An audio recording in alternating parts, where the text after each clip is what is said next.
बातमीपत्रात आता पाहूयात गल्लीपासून ते दिल्लीपर्यंतच्या ताज्या घडामोडींचा धावता आढावा। आगामी विधानसभा निवडणुकीच्या पार्श्वभूमीवर भारतीय जनता पक्षाच्या वतीनं जोरदार तयारी करण्यात येते। यासाठी भाजपनं सोशल इंजिनिअरिंगचा फॉर्म्युला निवडला असून त्यासाठी मेगा प्लॅन देखील तयार केलाय। या निवडणुकीची जबाबदारी मराठा, ओबीसी, दलित, आदिवासी नेत्यांवर दिली जाणार आहे।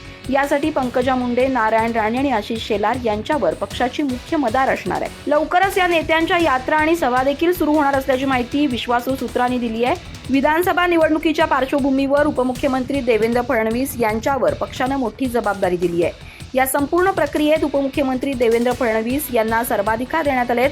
पक्षाच्या तसंच युतीच्या जागा वाटपासंदर्भातील सर्व निर्णय हे देवेंद्र फडणवीस घेणार आहेत। त्यांच्या नेतृत्वातच आमदार पंकजा मुंडे, खासदार नारायण राणे, आमदार आशिष शेलार यांच्यावर महत्त्वाची जबाबदारी देण्यात आली आहे। लवकरच या नेत्यांच्या यात्रा आणि सभा राज्यभरात सुरू होणार आहेत। मराठा मतदार, ओबीसी मतदार आणि दलित, आदिवासी मतदारांना भाजपकडे वळवण्याची भारतीय जनता पक्षानं रणनीती आखली आहे। यासाठी विधानसभा निवडणुकीच्या पार्श्वभूमीवर मराठा, ओबीसी आणि दलित समाजातील नेत्यांवर प्रचाराची जबाबदारी देण्यात येणार आहे। यामध्ये पंकजा मुंडे आणि नारायण राणे यांच्यावर मुख्य जबाबदारी दिली जाणार असल्याची माहिती देखील सूत्रांनी दिली आहे। हे नेते लवकरच महाराष्ट्राचा दौरा करणार आहेत। या माध्यमातून मराठा, ओबीसी आणि दलित समाजातील मतदारांना आकर्षित करण्याचा भाजपचा प्रयत्न आहे। बदलापूरच्या शाळेत अल्पवयीन मुलींवर झालेल्या लैंगिक अत्याचारानंतर राज्य सरकार खडबडून जागं झालंय। सरकारनं या प्रकरणी शाळेतील विद्यार्थिनींच्या सुरक्षेसाठी राज्यभरातील शाळांमध्ये कॉर्पोरेट कार्यालयांच्या धर्तीवर विशाखा समिती स्थापन करण्याचा निर्णय घेतलाय। या समित्यांमध्ये इयत्ता 9वी आणि 10वीच्या विद्यार्थिनी प्रतिनिधींचा समावेश असेल, असं राज्याचे शालेय शिक्षण मंत्री दीपक केसरकर यांनी सांगितलंय।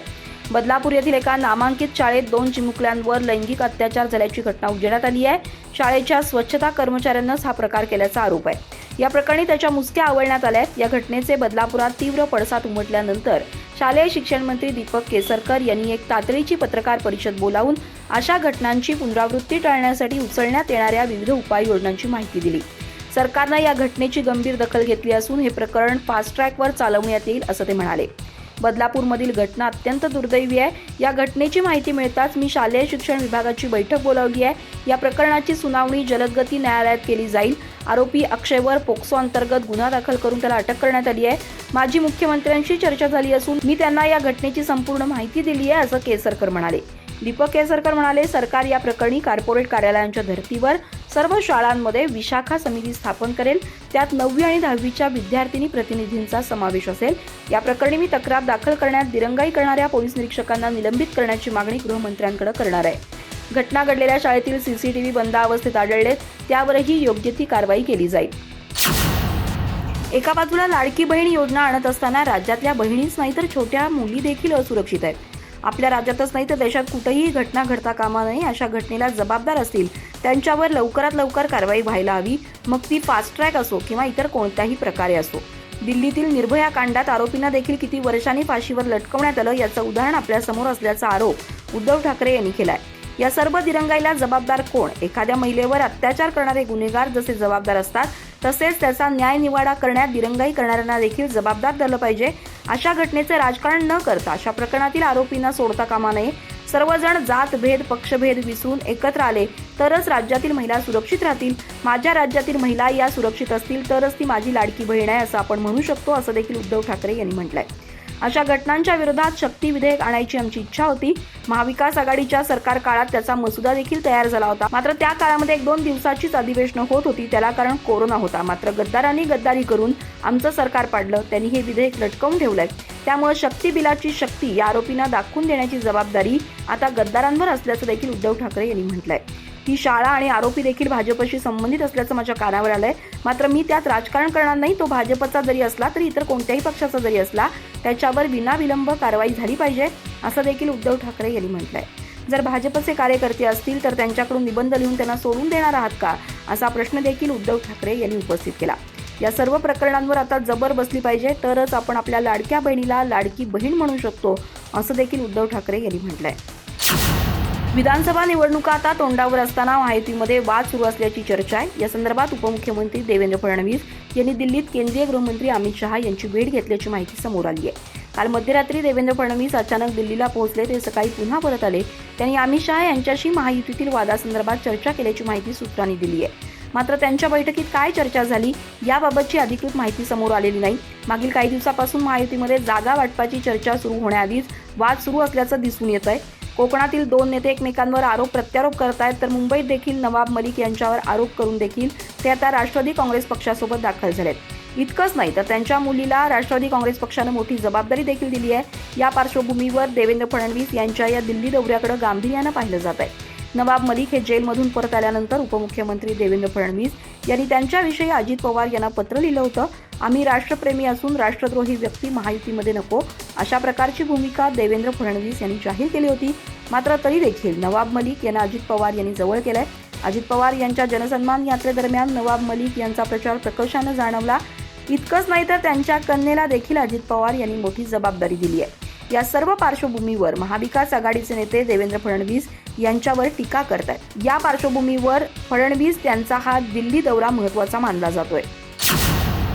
जागा महायुतीत मोठा वाद होऊ शकतो. त्यांचं प्रकरण आता मारामारीपर्यंत गेलंय. जागा वाटपावेळी हा वाद वाढून खुनापर्यंत जाऊ नये असं म्हणत ठाकरे गटाचे नेते संजय राऊत यांनी रामदास कदम आणि रवींद्र चव्हाण यांच्या वादावर आपलं मत व्यक्त केलंय. दरम्यान संजय राऊत पुढे बोलताना म्हणाले की मलिकांबाबत फडणवीसांनी लिहिलेलं पत्र त्यांनी आता मागं घ्यायला हवं. मलिकांवरील गुन्हे खोटे आहेत, त्यांना आम्ही खोट्या गुन्ह्यात अडकवलं असं गृहमंत्री फडणवीसांनी मान्य करावं असंही राऊतांनी म्हटलंय. संजय राऊत म्हणाले की महायुतीतील हे पक्ष जेव्हा जागा वाटपाच्या संदर्भात एकत्र येतील तेव्हा त्यांच्या मारामाऱ्या होतील, एकमेकांच्या जागा पाडल्या जातील. त्यांच्या या जागा वाटपाच्या चर्चेत खून खराबा होऊ नये या अपेक्षा करूया असंही ते म्हणाले. संजय राऊत म्हणाले की गृहमंत्री देवेंद्र फडणवीस यांनी उपमुख्यमंत्री अजित पवार यांना नवाब मलिकांवरून लिहिलेलं ऐतिहासिक पत्र झालंय.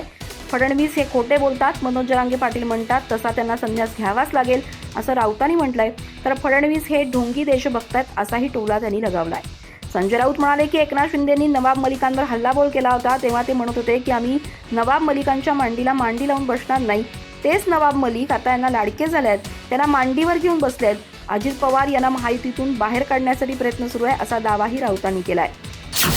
वंचित बहुजन आघाडीचा राजकीय आलेख ओसरता चालला असल्याचं बघून वंचित बहुजन आघाडीचे प्रमुख प्रकाश आंबेडकर यांनी आता तिसऱ्या आघाडीच्या प्रयत्नात आहेत. ही आघाडी अधिक व्यापक करण्यासाठी आदिवासी समाजालाही यात सामावून घेण्याचे प्रयत्न केले जात आहेत. आदिवासींच्या हक्कासाठी लढा देणाऱ्यांना विधानसभेत पाठवायचं असल्याचं सांगून आंबेडकर यांनी आगामी विधानसभा निवडणुकीच्या वाटचालीचे संकेत दिलेत. 2019च्या लोकसभेच्या निवडणुकीत वंचित बहुजन आघाडीमुळे काँग्रेसला चांगलाच फटका बसला होता. मोठमोठे नेते त्यावेळी पराभूत झाले होते. त्यानंतर मात्र आघाडीला आपले महत्त्व टिकवता आलं नाही. यावेळी झालेल्या लोकसभेच्या निवडणुकीत प्रकाश आंबेडकर स्वतः अकोल्यातून पराभूत झाले. महाविकास आघाडीच्या प्रयोगामुळे विभाजन टाळण्यात विरोधकांना यश आलं. आंबेडकरांना आघाडीत घेण्याचे अनेक प्रयत्न झाले. आता आंबेडकरांनी तिसऱ्या आघाडीच्या प्रयोगाला सुरुवात केली आहे. त्यांनी मंगळवारी नागपूरमध्ये आदिवासी संघटनांच्या प्रतिनिधींसोबत बैठक घेतली. यावेळी त्यांनी मला कुठल्या एका जातीची पार्टी चालवायची नाही, तर समदुखी लोकांना सोबत घेऊन चालत जायचं असल्याचं सांगितलं. आंबेडकर म्हणाले, आम्ही किती उमेदवार लढवणार हे वेळेवर सांगू. आम्ही तिसरी आघाडी करीत आहोत. ज्यांना यायचं आहे त्या सर्वांचं स्वागत आहे. आदिवासी समूहाच्या अधिकारासाठी लढा देणाऱ्या पदाधिकाऱ्यांसोबत आज बैठक घेतली.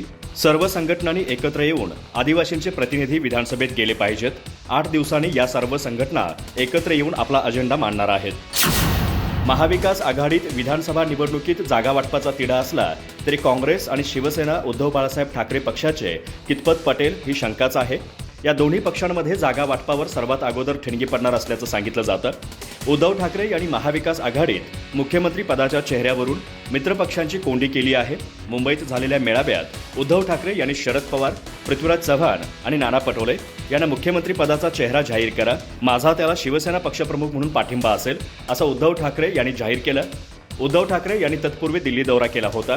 तेथून आल्यानंतर मेळाव्यातील उद्धव ठाकरे यांची भूमिका आणि जागा वाटपावर महाराष्ट्रातील काँग्रेसची एकमत झाल्याचं दिसत नाही. विधानसभा निवडणुकीत जागा वाटपावरून या दोन्ही पक्षांमध्ये ठिणगी पडण्याची शक्यता अधिक वर्तवली जाते. यातच सांगली लोकसभा निवडणुकीवरून झालेल्या वादावर उद्धव ठाकरेंनी दिल्लीत गाठीभेटी घेऊन पडदा टाकला खरा, परंतु खासदार विशाल पाटील सांगलीत वेगळ्याच राजकीय खेळीत गुंतलेत. त्यामुळे विधानसभा निवडणुकीत काँग्रेस आणि शिवसेना ठाकरे पक्षाचे जागा वाटप सांगलीसह अनेक मुद्द्यांवर बिनसणार असं दिसतंय. काँग्रेसच्या महाराष्ट्रात सर्वाधिक 14 जागा निवडून आल्या आहेत. त्यामुळे विधानसभा निवडणुकीला काँग्रेसने सर्वाधिक जागांवर दावा केलाय. शिवसेनेने मुंबई, ठाणे आणि राज्यातील काही महत्त्वाच्या मतदारसंघातील जागांवर दावा केला आहे. तसा आग्रह धरला आहे. जागा वाटपावरून अधिक वाद नको म्हणून काँग्रेस आणि शिवसेना ठाकरे पक्षाला प्रत्येकी 100 जागा दिल्या जाऊन तोडगा काढण्याचा प्रयत्न केला जाणार आहे. बदलापूर येथील एका शाळेतील 2 छोट्या मुलींवर अत्याचार झाल्याचा धक्कादायक प्रकार समोर आलाय। या घटनेमुळे महाराष्ट्र हादरला असून ही घटना समोर आल्यानंतर बदलापूर रेल्वे स्थानकात पालकांचं आंदोलन सुरू आहे। आंदोलनाला हिंसक वळण लागलं असून बदलापूर येथील उद्रेकानंतर महाराष्ट्र नवनिर्माण सेनेचे अध्यक्ष राज ठाकरे यांच्याकडून संतप्त प्रतिक्रिया आली आहे। राज ठाकरे यांनी आरोपीला कठोरातील कठोर शिक्षा होईपर्यंत या विषयात तुमचं लक्ष असू द्या असं आवाहन मनसे सैनिकांना केलं आहे। मनसे अध्यक्ष राज ठाकरे यांनी ट्विट करत या प्रकरणावर प्रतिक्रिया दिली आहे। बदलापूरच्या शाळेत लहान मुलींच्या बाबतीत जो भयानक प्रकार घडला आहे तो धक्कादायक आणि संतापजनक आहे। मुळात या घटनेत गुन्हा दाखल करून घेण्यातच पोलिसांनी 12 तास का लावले असा संतप्त सवाल राज ठाकरे यांनी प्रशासनाला विचारलाय। एका बाजूला कायद्याचं राज्य म्हणायचं आणि दुसऱ्या बाजूला पोलिसांच्याकडून झालेला हा कुठला हलगर्जीपणा। माझ्या महाराष्ट्र सैनिकांनी हा मुद्दा लावून धरला आहे आणि माझं महाराष्ट्र सैनिकांना सांगणं आहे की या प्रकरणात आरोपीला कठोरातील कठोर शिक्षा होईपर्यंत या विषयात तुमचं लक्ष असू द्या असं आवाहन ठाकरे यांनी कार्यकर्त्यांना केलं आहे।